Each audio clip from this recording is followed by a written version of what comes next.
Buenas tardes, ¿sí se escucha? Hola.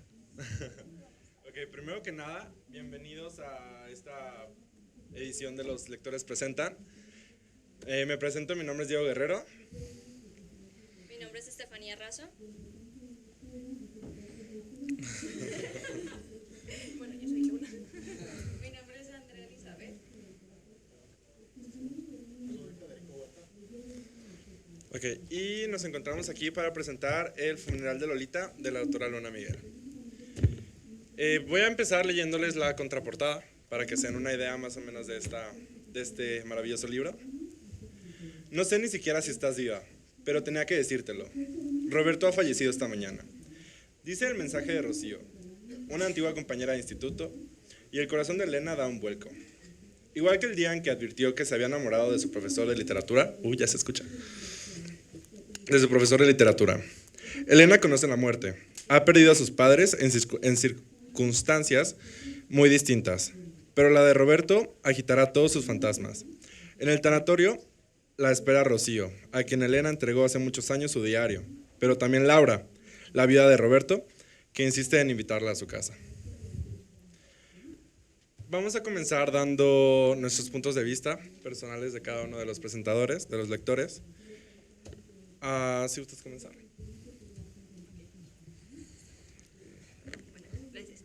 Bueno, yo en lo personal he disfrutado mucho del libro. Encontré en la narrativa una forma muy perfecta de escoger las palabras por parte de la autora. Bueno, a mí me gusta mucho la poesía, entonces en verlo en una novela es algo pues diferente, es muy suave de llevar esta lectura, o sea, no se te hace pesado, se te hace como muy elegante también, y bueno, eso es todo.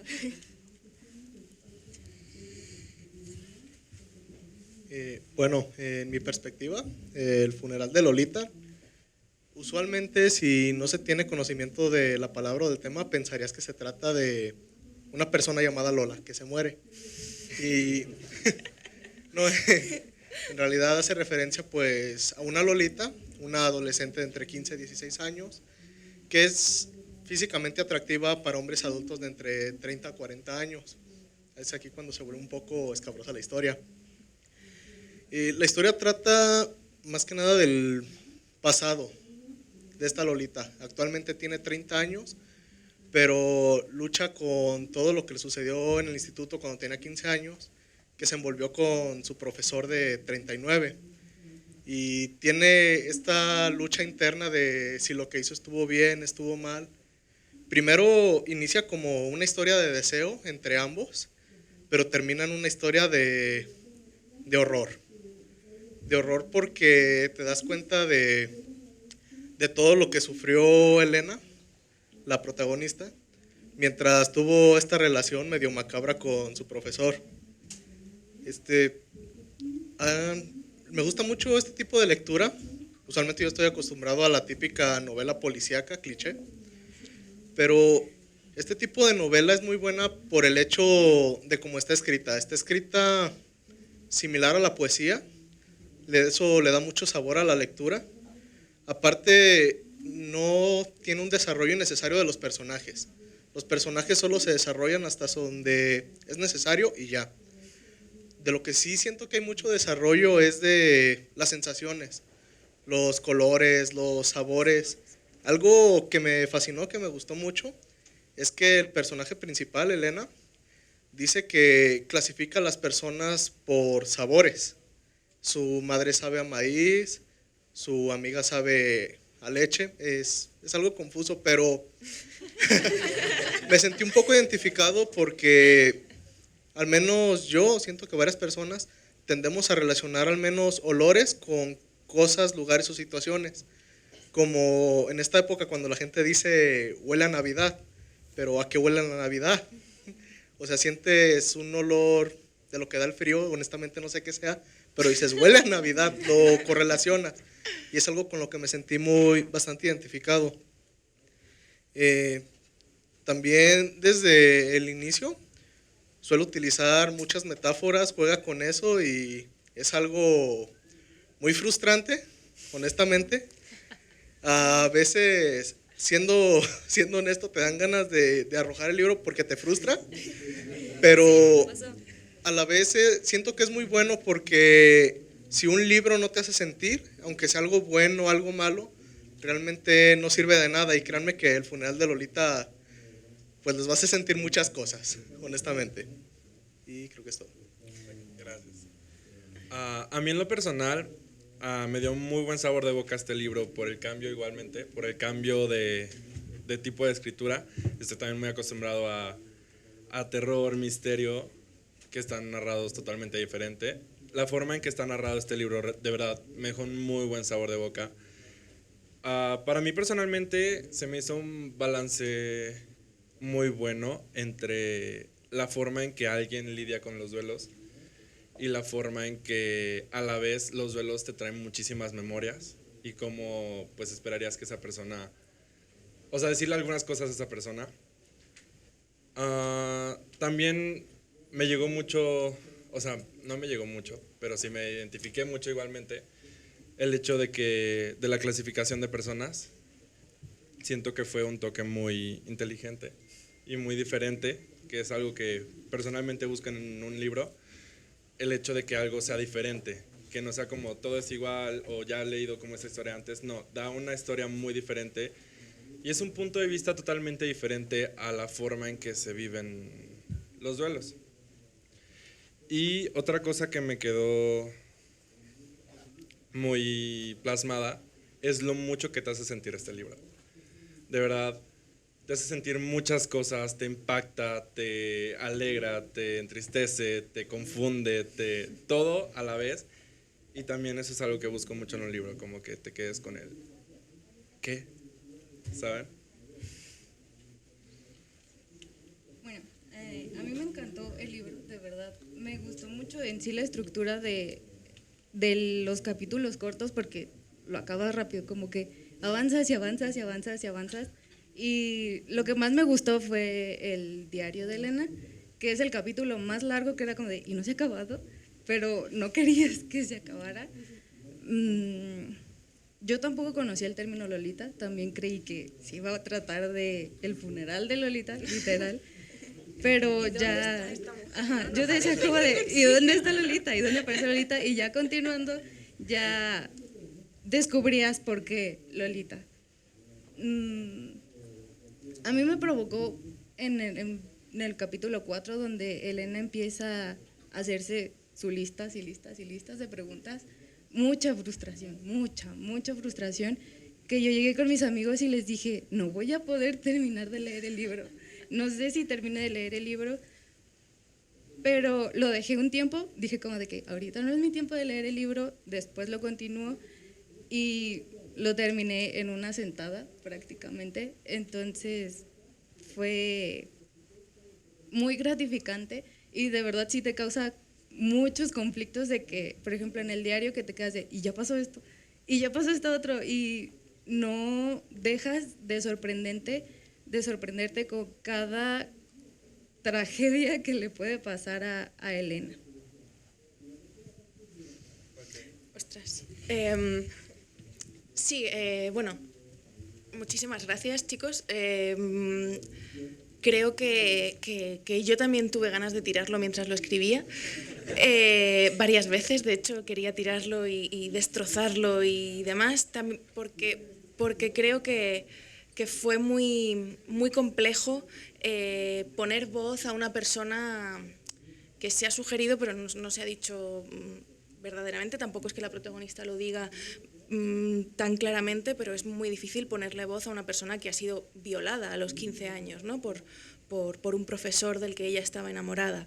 Entonces, claro, toda esa serie de preguntas, de dudas, de nudos, de cosas que se te atragantan, ¿no? Incluso las personas parece que se le atragantan a ella, ¿no? Porque todas las personas son olores y sabores y por lo tanto en esa clasificación pues hay veces en los que tanto olor y sabor a uno le provoca náuseas, ¿no? Por decirlo así. Entonces es un libro que yo escribí también con la voluntad de provocar un poco esa náusea.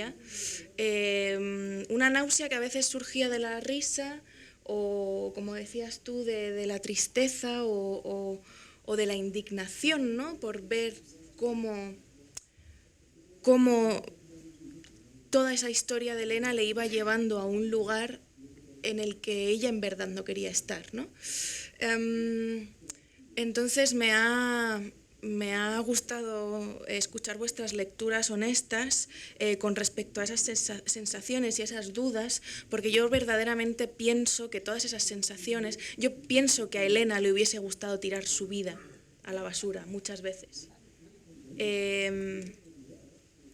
Y por un lado, lo anotaré para próximas escrituras, ¿no? No quiero que nadie diga quiero dejar de leer esto, pero también me reconforta saber que ese malestar que siente una adolescente abusada y violada, como es el caso de la protagonista del libro, es esa frustración que transmite a veces el libro y que creo que a veces, y sobre todo en el momento que estamos de debates en la sociedad en la que vivimos actualmente, es necesario que los lectores también sintamos esa frustración con la que a veces ni siquiera hemos querido o podido contemporizar, ¿no? Y quería que a través de esa poesía visceral que se deja entrever en los capítulos pudiéramos sentirnos así, ¿no?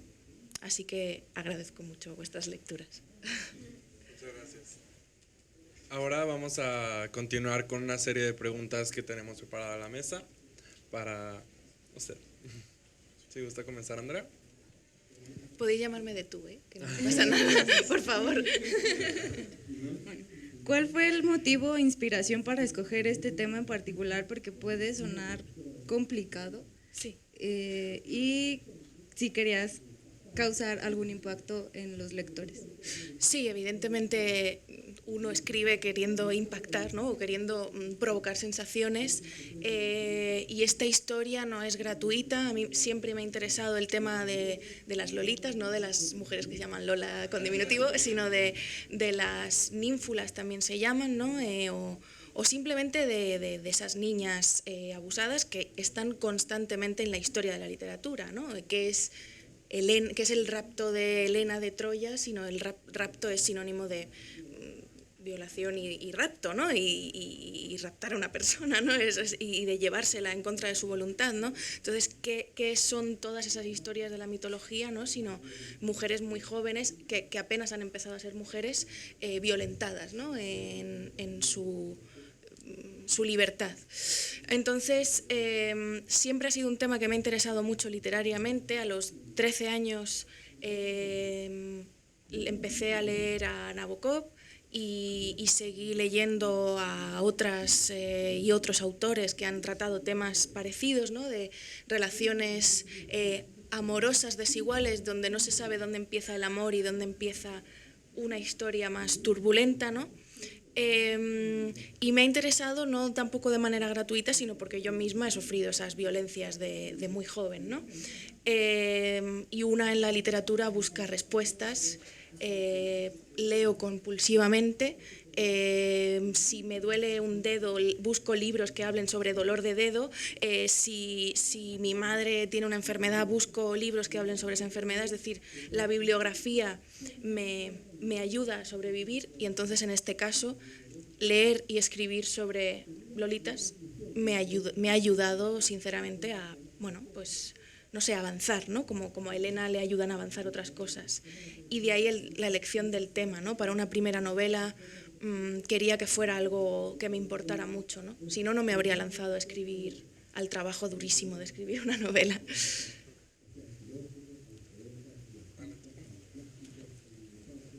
Bueno, yo tengo una duda, pero es más como orientada al libro. Me quedan dudas de si puede haber una continuidad del libro, tanto referente a qué va a ser de Elena, como al hecho de que a Elena se le da cierta novela que ella destruye, que nadie sabe qué dice, y pues eso causa pues bastante intriga. ¿Qué nos espera después? Bueno, la novela que ella destruye, yo creo que no es hacer mucho spoiler, ¿no? Bueno, no sé. Bueno. Ella sabe de la existencia de un texto, que es el que escribió precisamente Roberto, su profesor, paralelamente a la relación que ellos habían tenido.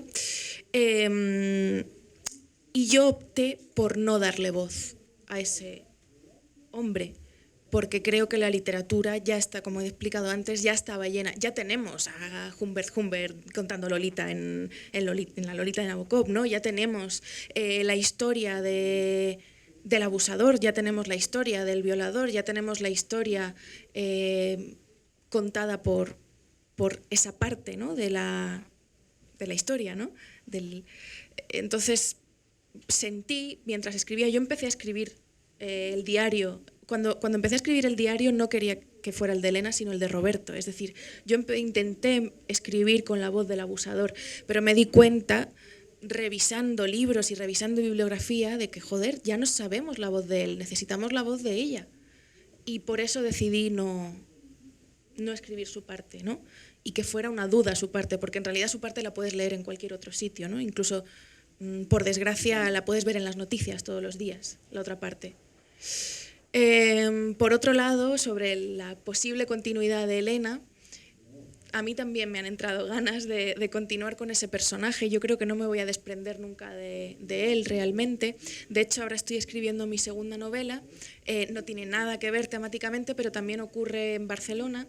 Y hay un momento dado en el que se intuirá que un personaje que aparece muy, muy, muy tangencialmente está inspirado o podría ser Elena, ¿no? Pero será como un segundo en el que a lo mejor hasta lo borro porque estoy en plena escritura, no sé, a lo mejor luego no me aporta nada este segundo texto, pero sí que es verdad que deja muchas puertas abiertas el libro y es algo que quería también. Me gustan, una de mis escritoras favoritas es Amélie Nothomb, cuyos finales siempre son muy abiertos y muy delirantes, y de hecho creo que para escribir este libro ella ha sido uno de mis referentes básicos. Por mi parte no debería haber dudas sobre una continuidad, porque yo en el funeral de Lolita encontré muchos detalles que te llevan a un segundo libro, y ese segundo libro te lleva a un tercero, y así de manera exponencial a seguir investigando, a seguir buscando respuestas. Entonces creo que sí necesitamos más. Por favor. Genial. Y bueno, perdón, se me fue la idea. Sí. Yo quedé muy intrigado. ¿Qué fue lo que te motivó a que Elena clasificara a las personas por sabores? Bueno, ella es de profesión, es crítica gastronómica, que a mí me permitía esa profesión poder asociar pues eso, sabores, olores, cosas muy viscerales, ¿no? Que a mí me encanta todo lo que es muy visceral. Me permitía como que ella, a través del paladar, ¿no? Pudiera definir el mundo. Me parecía que me abría un abanico de metáforas brutal. Yo ya había escrito un libro que se titula Los estómagos, que es un libro de poesía, que empecé a escribir cuando me hice vegetariana, y es un libro que empecé a escribir también porque me di cuenta de que en poesía apenas se hablaba de comida. Y de procesos gástricos, y de cuando me parece que son cosas... Joder, siempre hablamos de las mariposas en el estómago, ¿no? Pero ¿qué es el estómago? ¿Por qué esas mariposas? ¿Qué procesos ocurren dentro, ¿no? Y todo eso como que siempre me ha atraído mucho, ¿no? Esa cosa, no sé si médica o cómo, ¿no? Pero siempre me ha atraído. Entonces, por eso quería que Elena fuera crítica gastronómica, porque además me daba pie también a como muchos chistes que ella va haciendo, me daba pie a que ella fuera una experta en vinos, y eso me daba pie a beber mucho mientras escribía. Entonces, bueno, lo de los sabores y los olores además es una cosa que yo asocio así también. Me di cuenta de que era algo que no era tan raro, que, como habéis dicho, creo que hacemos constantemente, ¿no?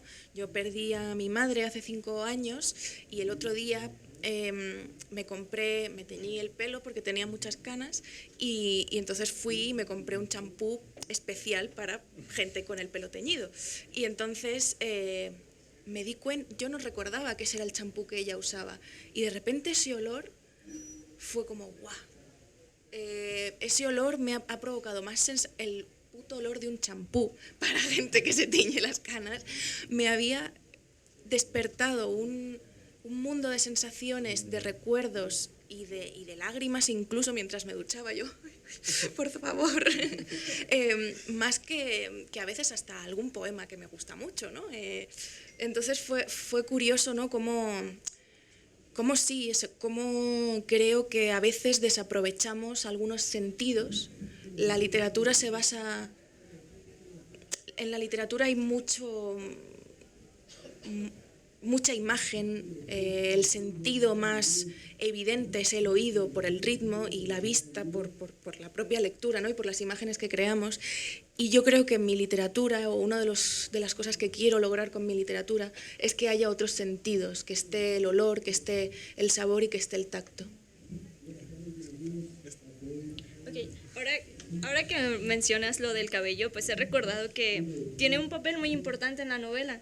Y bueno, ¿qué es lo que significa realmente? Es lo que traemos en la cabeza, ¿no?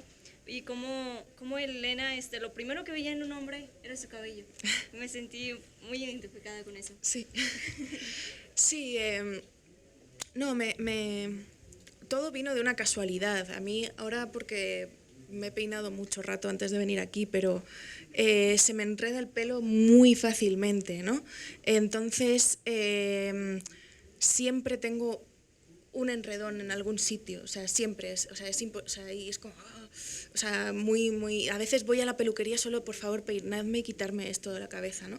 Entonces hubo un momento, mientras escribía las primeras notas para la novela, mientras me zambullía de nuevo en antiguas lecturas sobre ninfulas y lolitas y demás, que estaba muy desquiciada en casa leyendo, trabajando. Además acababa de ser madre, entonces no tenía tiempo ni para peinarme ni para pintarme las uñas, no tenía tiempo para nada, solo de dar el pecho y ya. Entonces era una época muy frustrante porque yo quería escribir pero no podía, no tenía tiempo, no podía ni peinarme y tenía un nudo en la cabeza, ¿no? Y ese nudo en la cabeza se lo puse a Elena. De hecho, la gente cuando me dicen ¿por qué has elegido salir en la portada del libro? Y digo, es que no es mi cara, es mi pelo. Y realmente es el pelo, ¿no? Me parecía una bonita imagen que una persona con tantos traumas, con tantas cosas en la cabeza, con tanto dolor dentro, todo ese dolor se fuera yendo hacia su pelo y hacia ese nudo difícil de peinar que acaba siendo fundamental en el libro, además. No, aquí sí que no haremos spoiler. Okay. Si gustan, continuamos con otra ronda de preguntas. Bueno, ya todos comentamos que nos causó muchas emociones. Quisiera saber cuáles fueron las emociones que tú más sentiste y qué fue lo más que se te complicó en escribir esta novela. Pues mira, aquí una de las cosas más complejas fue las escenas supuestamente eróticas del libro. Aquí tuve un conflicto con mi editora en España porque ella me pedía que hubiese escenas más cándidas, ¿no? Porque las escenas de sexo que aparecen son muy duras realmente, ¿no? Porque ella no lo disfruta, no lo quiere, incluso en algún momento pide que se pare y no se para, ¿no? Entonces todo eso me costó mucho escribirlo, muchísimo, porque era muy doloroso narrar algo así. Y al mismo tiempo era doloroso porque la persona con la que yo interactuaba en aquel momento, que era mi editora en aquel momento, ella me pedía que fuera más cándido. Entonces, ¿cómo hacer cándido algo que realmente está siendo doloroso en este caso, ¿no? Entonces yo creo que también por eso puse a un personaje que se masturba y que no le importa contarlo, ¿no? Y que no importa que esté narrado, ¿no?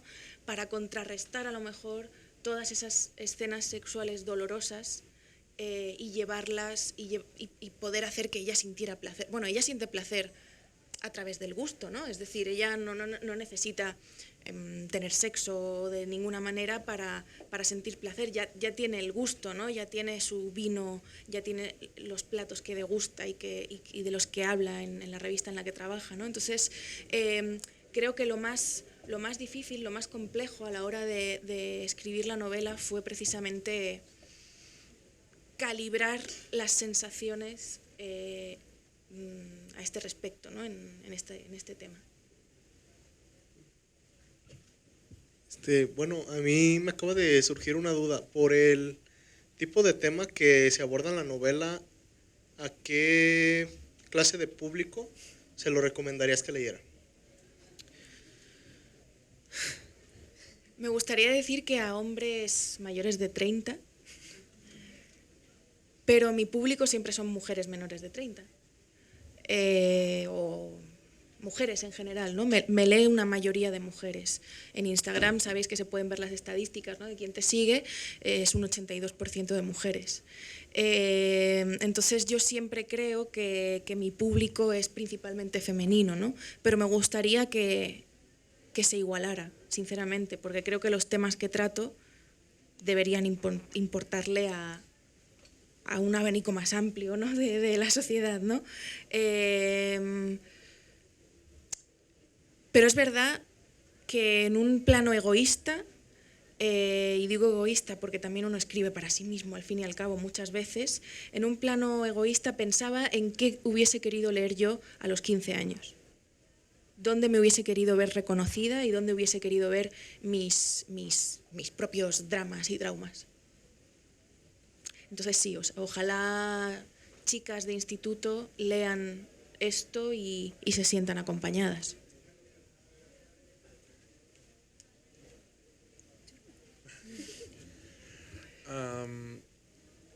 Mi pregunta es, vemos que Elena sufre mucho por todo el libro, vemos que siente mucho, pero que está sola. ¿Qué le dirías tú a Elena como su mejor amiga o como alguien que está ahí para apoyarla, para hacerla sentir mejor o para que crezca?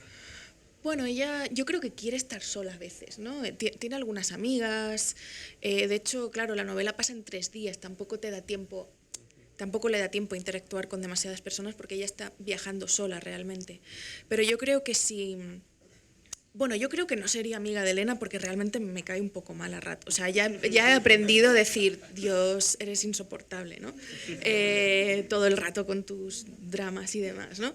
O sea, quiero decir, además ella es como muy cabrona, es decir, está confrontándose constantemente con las personas a las que conoce, ¿no? Con su jefe, con sus mejores amigas, con su novio, está todo el rato buscando esa confrontación. Entonces yo no sé si sería su amiga, pero sí que sería su lectora probablemente. A mí también me gusta mucho comer y beber y probablemente leería su columna, me reiría con su columna sobre gastronomía e iría a los restaurantes que ella me recomendara. Muchas gracias. ¿Tiene más dudas? ¿Seguros? Ok, entonces, ¿algo más que quieras decir? Uy, no. Si ellos quieren preguntar. Ok, entonces abrimos un espacio para si ustedes, el público, ya se dieron una probada del funeral de Lolita, si tienen alguna duda o qué quieren saber o qué les intriga de este libro, adelante. Me impactó mucho la anécdota que nos cuentas de que leíste a Nabokov a los 13. Me gustaría saber si lo hiciste a escondidas o fue algo frente a tus padres. Y más que eso, ¿cómo crees que habría cambiado Luna si hubiera leído El funeral de Lolita a los 13 en lugar de Nabokov? Lo leí a escondidas. Y de hecho algo que le pasa a la protagonista me pasó a mí, que es que me lo regaló un hombre bastante mayor que yo, con obviamente intenciones románticas que yo no correspondía. Porque tampoco sabía, o sea, esto es algo que he analizado mucho después. Entonces lo leí a escondidas porque realmente me sentía sucia, reconociéndome, porque yo me sentía reconocida en el personaje de Dolores. Entonces me sentía mal, ¿no? Pensando, yo tuve la suerte de que mi padre es profesor de lengua, mi madre siempre le ha gustado mucho la literatura y en casa teníamos muchos libros y ya desde muy joven, o sea, a mí no me gustaba mucho leer y mi padre también, que vaya, luego pienso, digo, joder, me dio un libro de Bukowski a los 11. Entonces, me dio La senda del perdedor de Bukowski y El guardián entre el centeno de Salinger y me dijo, léetelos porque creo que te van a interesar.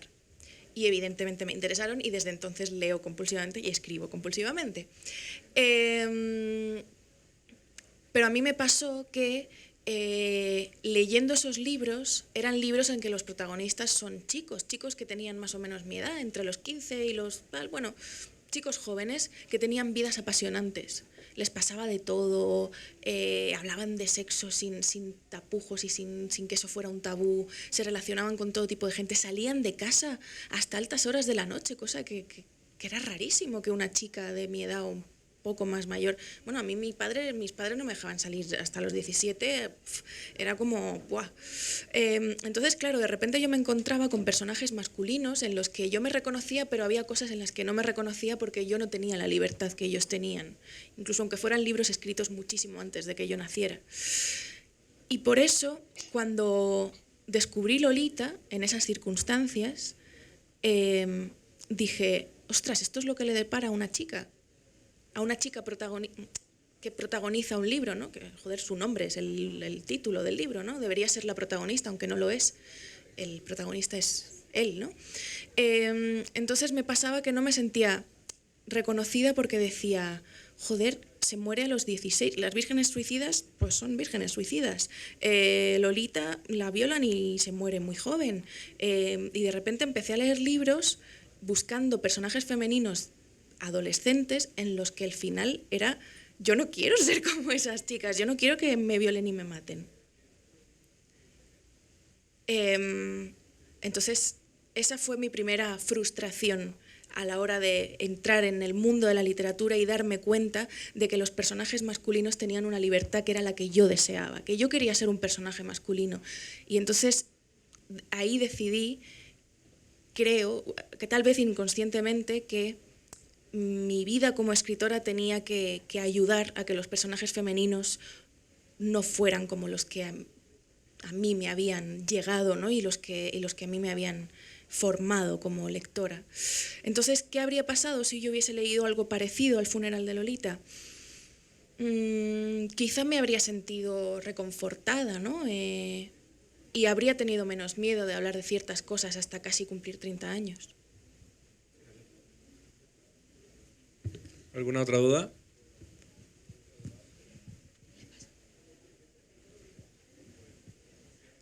Buenas noches. Bueno, yo quiero felicitarte por tu libro. Bueno, una de mis hijas es la que está ahí a un lado de ti, que estoy muy orgullosa de ella y de mis otras dos niñas también. Pero a mí me llamaba mucho la atención mi hija Andrea, porque cuando lo leía estaba, mami, ya Lolita, que no sé qué. Y yo, ¿qué le pasó? Pero así, o sea, lo que ella dijo, o sea, yo me estoy frustrando y no sé si lo voy a terminar de leer y no sé si lo quiero seguir leyendo. Y le digo, bueno, pues si no me platicas, porque yo no lo he leído, pero si tú no me platicas todo lo que está pasando, pues yo como mamá no te puedo ayudar. Y me dice, no mami, es que tú no me tienes que ayudar, yo lo tengo que leer, pero a mí me llamaba mucho la atención de cómo el libro y cómo mi hija se introduce al libro y siente lo que estaba sintiendo el personaje. Entonces a mí eso me llama mucho la atención como mamá de una jovencita lectora, en el que yo como mamá necesito saber qué están leyendo mis hijos también, y que si yo quisiera convivir y aprender y escuchar. Y a mí me llamó mucho la atención ver que mi hija se metía en el papel y en todos los personajes, e incluso estaba preocupada, ¿qué voy a decir, mami? ¿Qué voy a decir? ¿Qué voy a hacer? Digo, tú di lo que tú aprendiste y lo que sentiste y tus emociones, porque en sí el libro te lleva a sentir esas emociones que el lector está escribiendo. Y pues yo por eso te quiero felicitar, porque es un logro muy importante el que tú estás transmitiendo lo que estás escribiendo, y a mí eso me agrada mucho como mujer. Muchas gracias. También, y a esto añado que entiendo que aquí también había que leerlo por un acto concreto, ¿no? En el que estamos, pero yo soy partidaria de que no hay que leerlo todo. Quiero decir, yo hay cosas que no he terminado de leer porque me provocaban mucho dolor leerlas, o porque no las entendía, o porque no era el momento, ¿no? Hoy he estado en una prepa con adolescentes, y una chica me ha preguntado que qué me parecía Jane Austen. y he dicho, joder, nunca he llegado a terminar sus libros, no porque no me gustaran, sino porque mentalmente mi cerebro no alcanza a disfrutar esto de la manera en la que sé que podría disfrutarlo, ¿no? Entonces, a lo mejor a Jane Austen la tengo que leer dentro de unos años, no pasa nada. Es decir, cada lector tiene su ritmo, ¿no? Que antes también en una entrevista me preguntaban, ¿qué le dirías a la gente que no lee para que lea? Y digo, es que es una pregunta muy difícil porque primero hay que saber por qué no quiere leer esa persona, ¿no? ¿Qué es lo que nos cuesta, ¿no? A la hora de leer? Y entonces yo agradezco infinitamente que hayas terminado un libro que te estaba costando por muchos motivos, porque además soy de las que defiende que si no es el momento, el libro no tiene que leerse, ¿no? Y tengo muchos a lo largo de mi vida. El propio libro Lolita lo he leído como 10 veces a lo largo de mi vida y en cada lectura entiendo otra cosa distinta y con la madurez que vaya adquiriendo o desadquiriendo lo leo de una manera distinta, ¿no? Entonces yo invito a que si un libro nos está doliendo, no lo leamos. Así que espero, en el próximo estoy hablando de cosas muy graciosas, así que te lo mandaré por correo para hacerte reír. Muchas gracias. ¿Alguna otra duda, comentario? Yo tengo un comentario. Bueno, yo creo que las cosas pasan por algo y que los libros deben tener como un tipo de poder secreto para que lleguen a sus lectores perfectos, porque yo no sabía de esta dinámica. Yo, a pesar de que me gusta leer desde muy pequeña, es la segunda vez que vengo a la FIL. Entonces fue así como que surgió, oh, hay esta dinámica, hay estos libros, estás participando, este es tu libro, todo pasa tan rápido. Entonces creo que están destinados a llegar a sus lectores perfectos y bueno, sería maravilloso que fuera así. Ojalá, sí. ¿Alguna otra duda o comentario? Sí. Gracias. Bueno, yo soy del 82% de seguidoras en Instagram y veo que, bueno, yo veo todas tus historias, ¿no? Veo que estás todo el tiempo produciendo o, bueno, ya sea escribiendo, presentando libros, hablando sobre el coloquio de las perras, por ejemplo, que es el más nuevo. Y que lo presento el viernes en el sótano. Muy bien. El pequeño anuncio. Y bueno, solo quería preguntarte cuál es tu ritmo de trabajo o sobre todo al momento de pensar en un personaje, cómo salir de ti mismo para poder plasmar a otra persona, ¿no? Completamente diferente. Bueno, el ritmo de trabajo parece que estoy todo el día haciendo cosas, pero luego me pongo a sumar y no son tan... Es decir, me dedico a esto, o sea... El año pasado dejé mi trabajo justo el noviembre pasado en Playground, después de 6 años intensos. No voy a seguir hablando de Playground porque no quiero decir cosas feas de ciertas personas y jefes antiguos, pero el caso es que dejé ese trabajo sin saber muy bien a qué me iba a enfrentar, ¿no? Yo tenía que terminar el coloquio de las perras, tenía una segunda novela que sigo escribiendo, tenía muchísimos proyectos, la edición de Caballo de Troya, que es una editorial española que llevo conjuntamente con mi marido, más la crianza de mi hijo, más, bueno, pues la vida, ¿no? Al fin y al cabo, ¿no? Entonces, claro, yo me dedico a esto, trabajo también como scout, es decir, busco libros que propongo a editoriales para dar a conocer voces que a lo mejor los editores no conocen y a las que yo puedo llegar de otra manera, ¿no? Mi trabajo es esto, entonces es lo que hago constantemente. Si mi trabajo fuera, no sé, como antes, estar en la revista un montón de horas y solo poder leer cuando llego a casa, pues a lo mejor mi ritmo sería distinto, ¿no? Pero en este caso lo que plasmo también en las redes sociales es el ritmo que es el ritmo de mi vida, al fin y al cabo, ¿no? Lo que no quiere decir que no haya días en los que no me apetece levantarme de la cama, me siento deprimida y puedo dormir todo el día. O sea, eso también me pasa, ¿no? Cuando me veis que no estoy publicando stories es que estoy durmiendo, básicamente. No, es mentira, ¿no? O sea, medio mentira. Pero quiero decir que también un ritmo frenético como ese, te provoca daños, ¿no? Y voy a terapia, duermo mucho y a veces lloro, ¿no? Delante del espejo. Eso también pasa. Y esto yo creo que tiene relación con lo que decías de los personajes. Por eso yo creo que busco también personajes tan extremos y tan raros para que no se parezcan a mí y para poder meterme en vidas que me gustaría vivir y que yo no vivo, ¿no? La vida de Elena, en el momento en el que la escribí, ella es una mujer de 30 años, yo tenía 25 cuando empecé a escribir el libro, es decir, puse una persona algo mayor que yo, sin hijos, con una vida completamente distinta, porque la vida que yo había empezado en aquel momento, que era la de una madre joven, no tenía nada que ver, ¿no? con esa que yo estaba narrando, y creo que dejarme llevar por esa vida de la Elena medio soltera, medio guay, crítica tal, que puede salir con sus amigas todas las noches, me apetecía narrarla también por eso, ¿no? Para poder sentir que la estaba viviendo yo. ¿Alguna otra duda? Ok, entonces abrimos espacio para conclusiones finales del libro, comentarios que le quieran hacer. Lo que sea. Ostras, ha sido ya muy intenso todo, ¿no? No sé, o sea, a lo mejor ya está como... no sé. Creo que yo tengo una inquietud, no sé qué tanto voy a aportar a la discusión, pero creo que lo voy a hacer de todos modos. Gracias.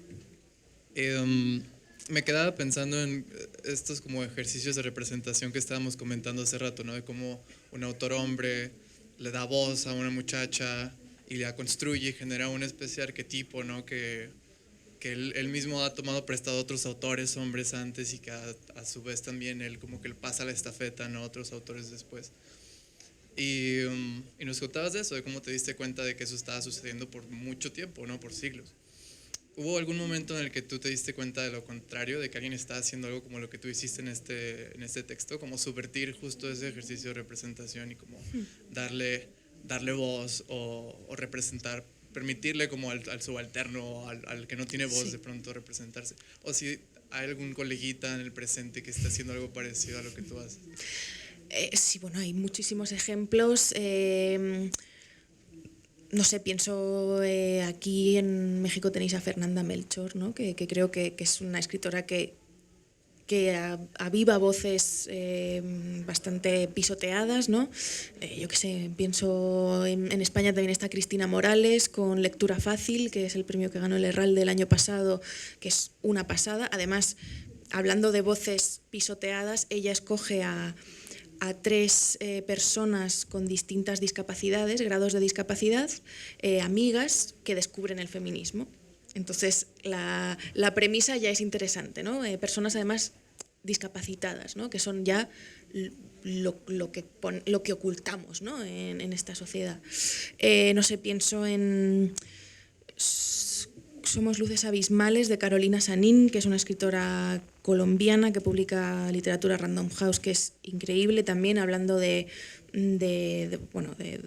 muchas cuestiones políticas también a través de una prosa súper deliciosa y muy, muy poética. A ti que decías que te gustaba la poesía, te puede gustar Carolina Sanín. Hay muchos ejemplos, ¿no? Pero también los hay anteriormente. Precisamente el título del coloquio de las perras, yo lo recupero de Rosario Ferré, que es una narradora puertorriqueña, maravillosa, tiene Papeles de Pandora, que a mí me gusta mucho, y tiene este cuentecito, ensayo, que se llama El coloquio de las perras, que lo publicó en 1990, año en el que yo nazco. Es decir, que ya se hacían estos ejercicios desde hace mucho tiempo. Bueno, obviamente un cuarto propio, ¿no? Si nos vamos ya como mucho más lejos, pero más recientes, ¿no? Este coloquio de las perras precisamente es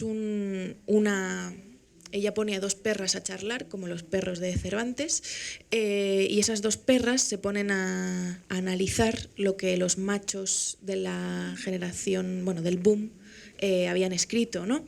Y se pone a analizar minuciosamente todos los momentos misóginos de las obras de sus compañeros de generación, además, ¿no? Y es muy gracioso y lo hace con mucho humor, y me parece que ahí está bastante guay, ¿no? La crítica que hace, y que deseo que ese texto se publique es muy breve, En internet hay muchos fragmentos y los recomiendo mucho por eso, ¿no? Pero sí, hay muchos, o sea, creo que estamos en un momento muy interesante, ¿no? Y por citar algunos hombres, hay un escritor español que me gusta mucho, que es Gonzalo Torné. Él tiene una novela que se llama Hilos de sangre, donde los personajes femeninos son brillantes. Antes he citado Las vírgenes suicidas, Jeffrey Eugenides, tanto en Middlesex como en La trama nupcial, como en Las vírgenes suicidas, sus personajes femeninos son alucinantes también. Y creo que hay muchos ejemplos que a mí me conmueven. Muchas gracias. ¿Algún otro comentario?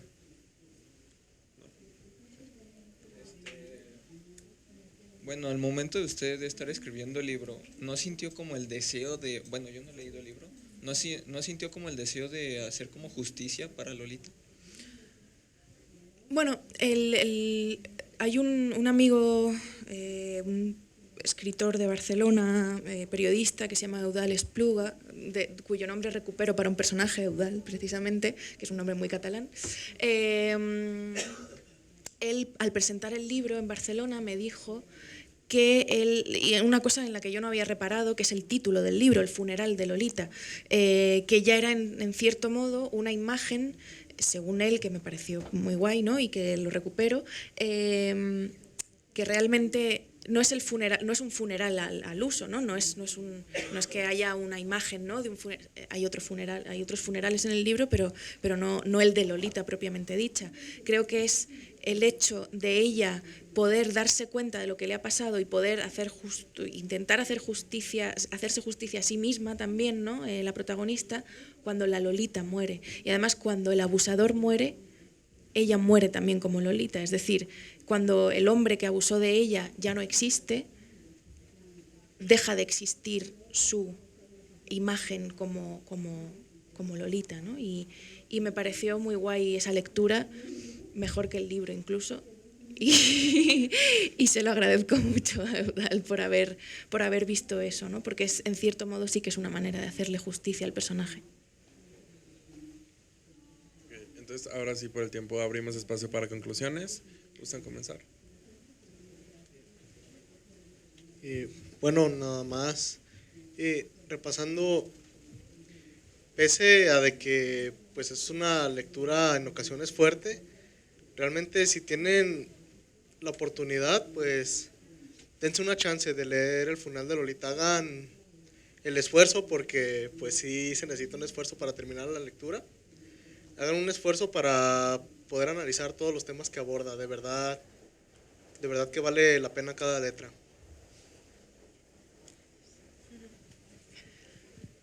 Yo digo que mi mamá no debió haber hablado. Porque sí me gustó, sí me llegó demasiado, sí tuvo momentos muy fuertes, pero al final sí me gustó demasiado. Y ya. Yo encontré un momento en el que sentía que las palabras de Elena eran como las mías y quería apropiarme de ellas y hacerlas parte de mí, pero pues más que nada es como acompañarme con el libro. A mí la verdad es que sí me atrapó totalmente el libro, sí lo acabé prácticamente de un centón. Y más también en parte por eso, por cómo está escrito con los capítulos cortos y van como saltando de una parte a otra. Y agradezco mucho también como el toque pícaro que le das. Siento que es como un muy buen toque y te aviva y es lo que te ayuda a como conectarte más y más con este libro. Y sí hubo muchas partes en las que me sentí identificado y sí hay otras partes en las que dije, no, ¿por qué hiciste eso? Pobre. Así que, pues sí, igual recomendar muchísimo este libro, de verdad vale muchísimo la pena. Y pues nada, agradecerte y felicitarte por este increíble libro. Muchísimas gracias, chicos, ha sido muy emocionante.